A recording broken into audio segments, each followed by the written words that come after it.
నమస్తే, welcome to political corridor. నేను నరేష్. ఏం చేసినా అడిగేవారెవరూ లేరు అనుకున్నారు. ఒకవేళ అడిగితే చెప్పడానికి 1,00,000 వంకలు సిద్ధంగా పెట్టుకున్నారు. కానీ వాళ్ళ ప్లాన్ బిడిచికొట్టింది. తెలంగాణ ఎన్నికల్లో ఎదురైన ఘోర పరాభవం టీడీపీకి గుణపాఠంగా మారింది. గద్దెనెక్కేందుకు ఎన్ని అడ్డదారులైనా తొక్కొచ్చని అనుకుంటే జనం ఓటు అనే వజ్రాయుధంతో ఇంట్లో కూర్చోబెట్టేస్తారని స్పష్టమైంది. ప్రస్తుతం టీడీపీ శ్రేణుల్లో ఇదే విషయంపై అంతర్మథనం నడుస్తోంది. తెలంగాణలో కూటమికి ఘోర పరాజయం ఎదురవడంతో గుంటూరు జిల్లాలోని టీడీపీ నేతలు శ్రేణులు తీవ్ర నైరాశ్యంలో ఉన్నారట. ఎన్టీఆర్ మనవరాలు హరికృష్ణ కుమార్తె నందమూరి సుహాసిని సైతం ఘోరంగా ఓటమి చెందడం టీడీపీ శ్రేణులను తీవ్ర ఆవేదనకు గురిచేసిందట. తెలంగాణలో తాము బలంగా ఉన్నామనుకున్న 13 చోట్ల మాత్రమే పోటీ చేసినా కేవలం 2 స్థానాల్లో మాత్రమే గెలవడం పార్టీ ఉనికినే ప్రశ్నార్థకంగా చేసిందని గుంటూరు తమ్ముళ్లు ఆవేదన వ్యక్తం చేస్తున్నారట. తెలంగాణ ప్రజలను బాబు ఇబ్బందులకు గురిచేసే కుట్రలకు తెరతీసి విఫలమయ్యారని, ఆంధ్రాలో జరిగే ఎన్నికల్లో తాము వేలు పెట్టి టీడీపీ అంతు తేలుస్తామంటూ టీఆర్ఎస్ చేసిన వ్యాఖ్యలు టీడీపీ శ్రేణులను భయాందోళనకు గురిచేస్తున్నాయట. అసలే ప్రభుత్వ వ్యతిరేకత, పార్టీ నేతల మితిమీరిన అవినీతిపై ప్రజలు ఆగ్రహంతో ఉన్న సమయంలో చంద్రబాబు తెలంగాణలో చేసిన ప్రయోగం తమ పార్టీని ముంచబోతుందనే ప్రచారం టీడీపీ నేతలకు కంటి మీద కునుకు లేకుండా చేస్తోందట.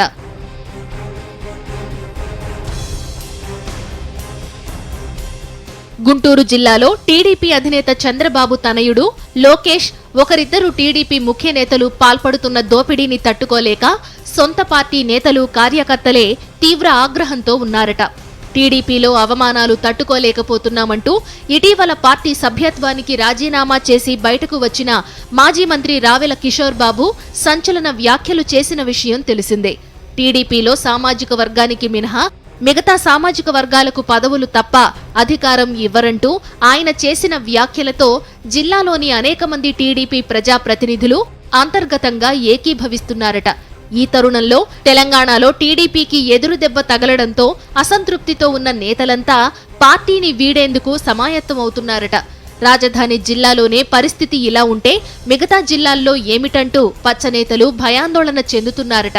ఎన్నికలు దగ్గర పడే కొద్దీ జిల్లాలో టీడీపీ ఖాళీ కావడం ఖాయమని సొంత పార్టీ నేతలే వ్యాఖ్యానించడం పార్టీ పరిస్థితికి అద్దం పడుతోందని తమ్ముళ్లు కూడా అంగీకరిస్తున్నారు.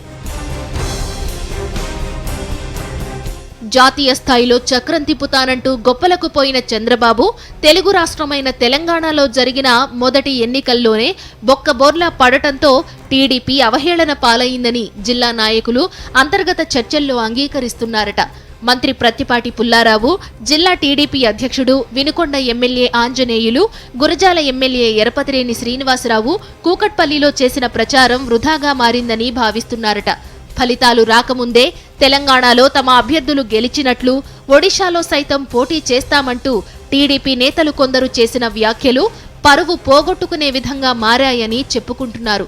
రానున్న ఎన్నికల్లో టీడీపీ పరిస్థితి కూటమిలా తయారవుతుందన్న సంకేతాలు ప్రజల్లోకి వెళ్లాయని, ఇది టీడీపీ మనుగడను ప్రశ్నార్థకం చేస్తుందని నేతలు గుసగుసలాడుకుంటున్నారట. మరోవైపు లగడపాటి సర్వేను నమ్మి పందాలు కాసి కోట్లలో డబ్బులు పోగొట్టుకున్న టీడీపీ శ్రేణుల పరిస్థితి దయనీయంగా మారిందట.